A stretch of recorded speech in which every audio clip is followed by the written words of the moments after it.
They say mirrors don't just reflect you. Some mirrors remember things. Some mirrors return things. And sometimes the thing looking back at you isn't you anymore. If you dare step into this one, hit subscribe because this story will make you avoid every mirror in your house. My name is Thorne, and in the fall of 2007, I moved to New Orleans to finish my last year of college. I was broke, tired of dorm life, and desperate for anything cheap. So when I found a room posted online for $280 a month, I didn't ask questions. Maybe I should have, because the questions didn't stop once I moved in. The house was old Civil War era old. Wood floors that moaned with every step. Stair rails that shook like they were breathing. A strange smell of wet stone and lavender that never went away. But that wasn't the weird part.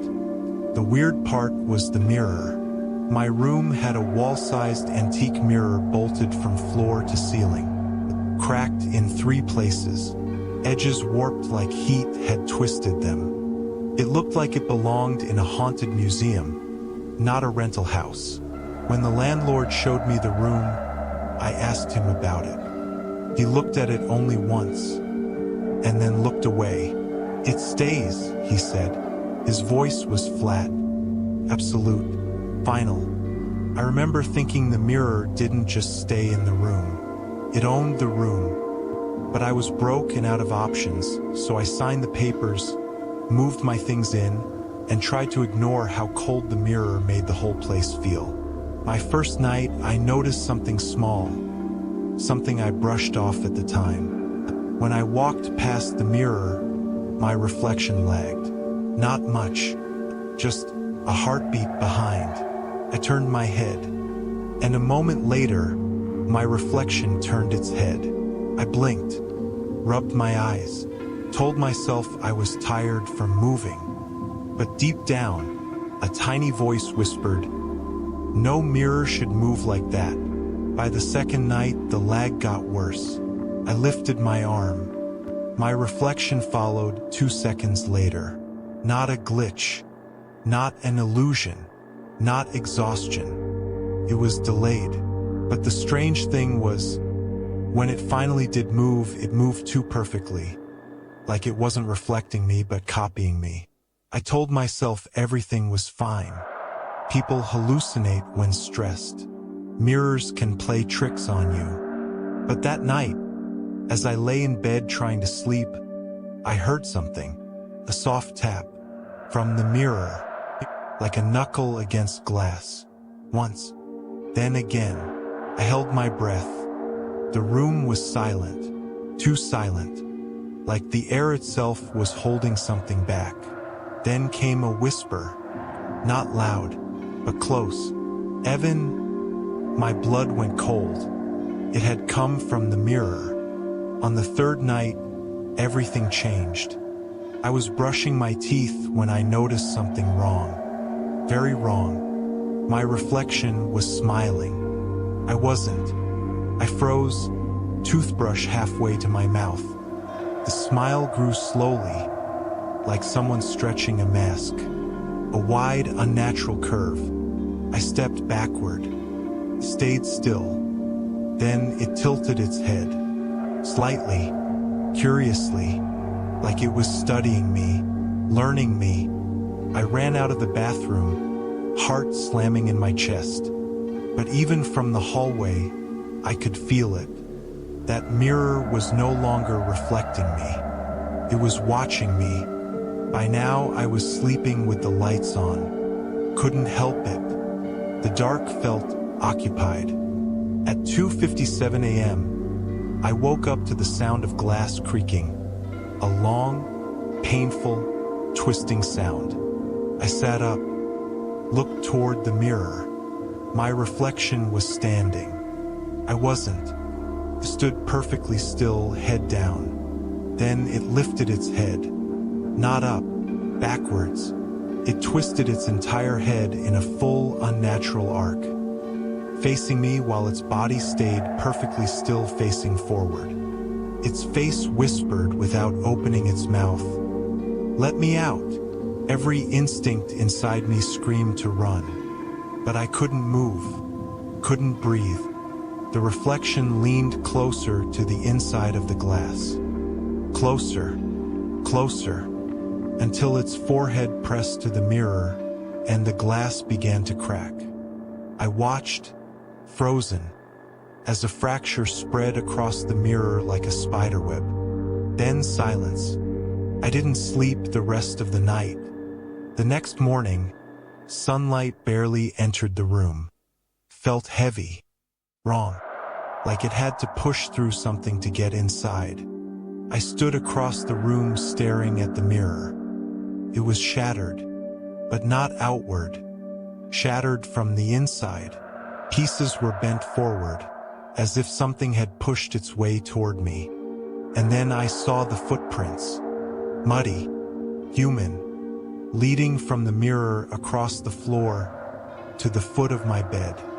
My hands started shaking, because I hadn't left the room. Nobody else had been inside.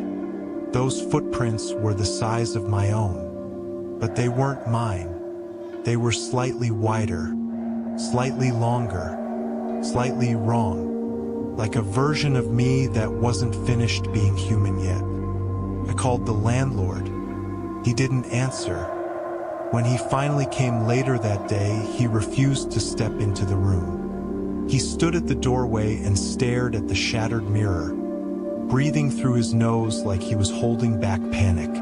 "I told them to remove this thing," he whispered. "I told them years ago." "Told who?" I asked. He swallowed. "The last tenant. The one before you.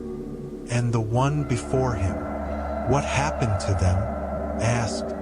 He didn't answer.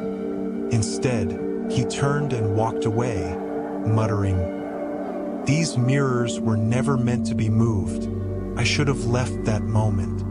But I didn't, because that night, the footsteps returned." I woke up at 3:13 a.m., the same time every night since I moved in. There was movement in the dark. Slow, deliberate, close to my bed. I reached for my lamp. Before I could turn it on, I saw it. A figure standing in front of the broken mirror. My shape, my height, my posture. I couldn't see its face, but I knew it was the reflection. I forced myself to look at the broken mirror surface. Nothing looked back. The figure standing in front of the mirror had no reflection at all. It wasn't stuck behind the glass anymore. It had crossed over. My voice broke as I whispered, "What do you want?" The figure turned its head toward me, slow and stiff, like bones grinding. Then it said, in my voice, "To replace you." I hit the lamp, the room lit up, and the figure was gone. Not faded, not dissolved, just gone. But the footprints were still there, fresh, wet, leading out of my bedroom, down the stairs. I didn't sleep the next night, didn't move, didn't speak. Around 4 a.m., my phone buzzed. A voice recording app had turned on by itself. The recording lasted 12 seconds. And in those 12 seconds, I heard breathing, not my breathing. A slow, heavy inhale, a rattling exhale, right next to the phone. Then a whisper, "Don't check the closet." My heart stopped, because until that moment, I hadn't even looked at the closet. Slowly, shaking, I turned my head. The closet door was slightly open. Something was inside, scratching, not soft, not subtle, aggressive, frantic, as if something trapped was trying to claw its way out. I stumbled backward, grabbed my keys, ran from the house barefoot, never looked back. By the time the landlord returned the next day, the closet door was shredded. From the inside, I moved out, left town, never went back. But here's the part one still can't explain. 2 days after I moved, I got an email. No sender, no return path. Just one line. Tell the mirror I miss you. I deleted it. But sometimes late at night when I walk past windows or dark screens, I swear I see myself move just a little too slow, like a reflection trying to catch up, or worse, trying to follow me out.